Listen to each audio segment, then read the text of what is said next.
বিসমিল্লাহির রহমানির রহিম। আমি রাজ্জাক শাহাদাত রাকিব পরিষদের অর্থ সম্পাদক পদপ্রার্থী। আমরা এই ইতিমধ্যে যে আমরা মাঠে ঘাটে ঘুরছি, বিভিন্ন পুটে যাচ্ছি, আমরা সাধারণ যে ভোটাররা তাদের কাছে অনেক সাড়া পাচ্ছি। ইনশাল্লাহ 30 তারিখে আমাদের যে রাজ্জাক শাহাদাত রাকিব পরিষদে পূর্ণ প্যানেলে ছাতা মার্কায় আমাদের বিজয় হওয়ার সম্ভাবনা খুবই বেশি ইনশাল্লাহ। যে কারণে আমরা আমাদের বর্তমান সভাপতি এবং সাধারণ সম্পাদক দুইজনে মিলেই বর্তমান ছিলেন। তাদের যে এত সুন্দর সাংগঠনিক দক্ষতা, তারা ইতিমধ্যেই আমাদের যে প্যানেলের স্লোগান, এই স্লোগানে তারা স্পষ্ট আপনারা দেখতে পারবেন যে আমাদের এই প্যানেলে লেখা আছে, দুর্নীতিবাজদের বয়কট করুন, দুর্নীতিমুক্ত ইউনিয়ন করুন। কোনো সময় আপনারা ইতিমধ্যে বিভিন্ন জায়গায় আপনারা হয়তোবা বিভিন্ন লোকের সাথে কথা বলে জানতে পারবেন যে যারা সরকারি দল থাকে তারা কিন্তু কোনো দিন এইরকম কোনো স্লোগান দিতে পারে না।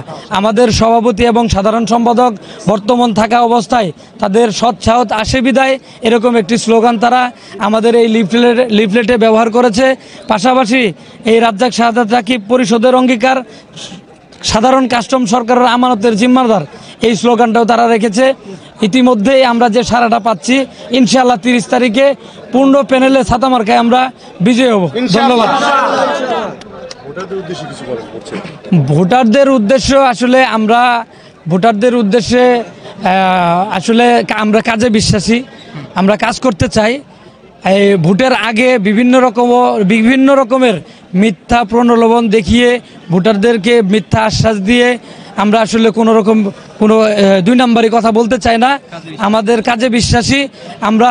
ইনশাআল্লাহ আমি ব্যক্তি মোয়াজ্জেম হোসেন মণ্ডল এবং আমাদের প্যানেলের যে এমন একটি সুন্দর একটি প্যানেল আমাদের অভিভাবকরা উপহার দিয়েছে, তারা সকলেই জানে আমরা কি কাজ করতে পারবো আর কি কাজ করতে পারবো না।